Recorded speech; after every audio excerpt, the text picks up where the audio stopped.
Gising na ang mga Pilipino. Gising na gising. Bakit ba ayaw nilang ipahuli na, ipakulong na, tsaka imbestigahan?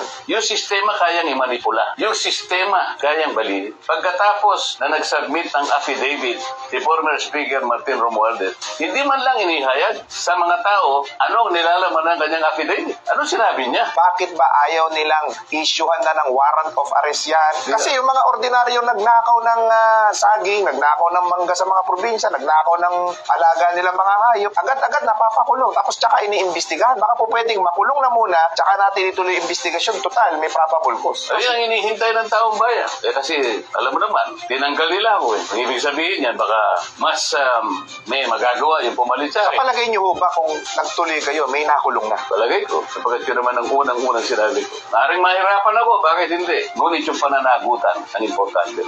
Papanagutin mo. Yun lamang ang makakatahimik sa umaapoy na damdamin ng ating